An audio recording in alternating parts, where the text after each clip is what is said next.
आज सरकार बनने का एग्जैक्टली 6 महीना हुए और मेरा भी आज उड़ीसा में आने का सौभाग्य हुआ। महाप्रभु जगन्नाथ को दर्शन करने का सौभाग्य हुए। मैं उड़ीसा वासियों को बहुत बहुत अभिनंदन करता हूं और महाप्रभु का कृपा में जगत में शांति हो, भारत में शांति हो, सब लोग खुश रहे, यही प्रार्थना करता हूं।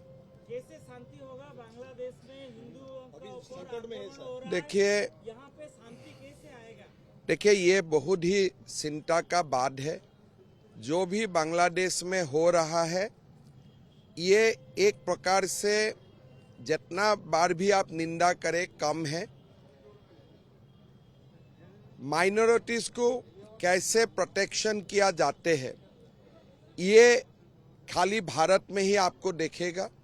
बाकी जितना भी कंट्रीज हो, पाकिस्तान हो या बांग्लादेश हो, कोई जगह में हिंदू का या उस देश का माइनॉरिटीज का सुरक्षा नहीं है। बहुत जो भी बांग्लादेश में हो रहा है बहुत दुख की बात है, बड़ी चिंता का बात है।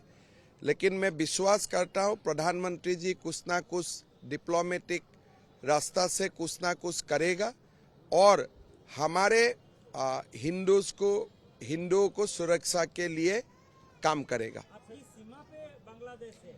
देखिए हमारे सीमा पर बांग्लादेश है। चिंता इसलिए ज़्यादा है, हमेशा चिंता होते हैं। मैं बांग्लादेश का हिंदू जो हमारे हिंदू है प्रार्थना ही कर सकता हूँ, उनका साथ हम लोग खड़ा है।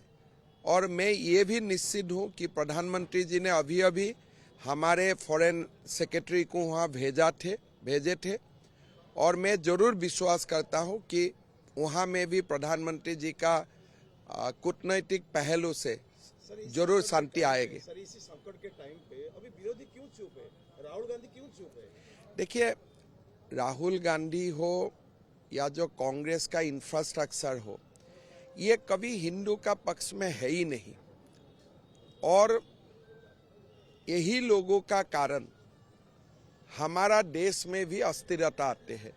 तो ये लोग कभी हिंदू का नहीं थे, आज भी नहीं है और भविष्य में भी वो लोग हिंदू समाज के लिए काम नहीं करेगा, ये तो पक्का बात है। सर दूसरी बात है दूसरी बात है वन नेशन वन इलेक्शन, ये सर कब आ रहा है और कैसा? देखिए ये आना चाहिए। जैसे आप उड़ीसा में देखिए एक साथ चुनाव हुए और आपको बार बार चुनाव में जाना नहीं है, लेकिन हमारा प्रदेश में वन नेशन वन इलेक्शन नहीं है। अभी हमने लोकसभा चुनाव किए, दोबारा अभी विधानसभा चुनाव करना पड़ता है और जो साल भी आप लोकसभा या विधानसभा चुनाव करते हैं, लगभग पूरा साल में कुछ डेवलपमेंट का काम नहीं होते हैं। तो इसीलिए प्रधानमंत्री जी चाहते हैं वन नेशन वन इलेक्शन हो।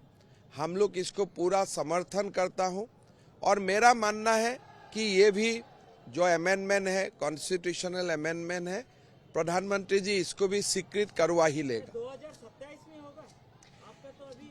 देखिए हमारे तो चुनाव जैसे 2026 में है।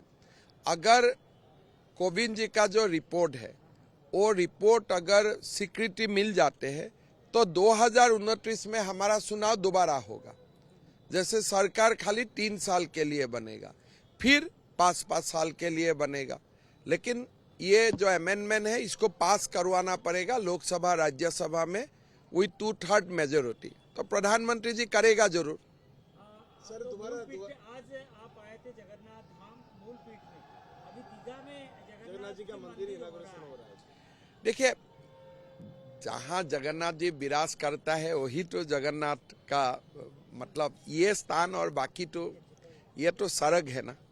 ये तो वैकुंठपुरी है, तो यहाँ जो है यहाँ ही रहेगा। इसका आप कहाँ से आप कहाँ लेके जाएगा, कहाँ, ये तो भगवान खुद यहाँ विराजमान है। ये वैकुंठपुरी है।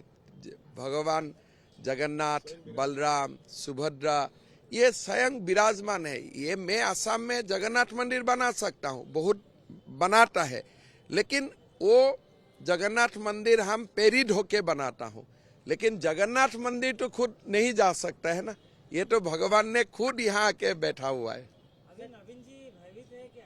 बीजेडी देखिए मेरा लगता है कि अभी बीजेडी का इतिहास खत्म हो गया है। सरकार बढ़िया काम कर रहा है। बीजेपी कम से कम अगले 50 साल के लिए उड़ीसा में है ही, उसका कोई चिंता करने का बात नहीं है। दोबारा सर लौटता हूँ एक क्वेश्चन के लिए। बांग्लादेशी घुसपैठी दिन पे दिन बढ़ता जा रहा है, देखिए क्या करना चाहिए? देखिए हमारे असम और त्रिपुरा से जो भी घुसपैठी आते हैं हम लोग हर दिन पकड़ता हूँ। आप लोग सुबह सुबह मेरा फेसबुक देखिए, ट्वीट देखिए, 6, 7, 10 को हम लोग हर दिन पकड़ता हूँ। बीएसएफ पकड़ते हैं, लेकिन बंगाल में अभी भी इतना, सर उड़ीसा में भी बंगाल में जब तक रुका नहीं जाएगा तब तक देश में फैलाते जाएगा। तो यहाँ से ही नहीं, मेरा तो लगता है कि देश में एनआरसी टाइप का डॉक्यूमेंट बनना चाहिए। कैसे बने, कब बने अलग बात है। एक बार एनआरसी टाइप का डॉक्यूमेंट बन जाने से, जैसे कल हमने असम में निर्णय लिया कि असम में किसी को आधार कार्ड चाहिए तो उनका एनआरसी में नाम जरूरत होगा। अगर एनआरसी में नाम नहीं है तो आधार नहीं मिलेगा। तो कल हमने निर्णय लिया कि इसलिए असम में एनआरसी बना हुआ है। मैं चाहता हूं कि देश में एनआरसी हो, कोई आइडेंटिटी हो, ऐसा एक डॉक्यूमेंट बने जिससे कौन घुसपैठिया है और कौन भारतीय है इसका डिफरेंस हम लोग कर सकता हूं। जैसे कि सर पंजाब ठीक है, में हो या राजस्थान में जहाँ पे फेंसिंग वगैरह किया गया है, पूरा बंगाल में, आसाम में, कहीं पे जहाँ पे भी देखिए फेंसिंग का आप कर सकते हैं, लेकिन असम और बंगाल में कोई सारे जगह पोराज है, मतलब नदी है, जिसका ऊपर फेंसिंग नहीं बन सकते हैं, लेकिन टेक्नोलॉजी से काम हो सकता है। असम और त्रिपुरा में भारत सरकार ने काफ़ी टेक्नोलॉजी का इंट्रोड्यूस किया है। बंगाल सरकार का कोऑपरेशन कम है। अगर बंगाल सरकार भी कोऑपरेशन करते हैं तो हम लोग घुसपैठियों को रोक सकता हूँ।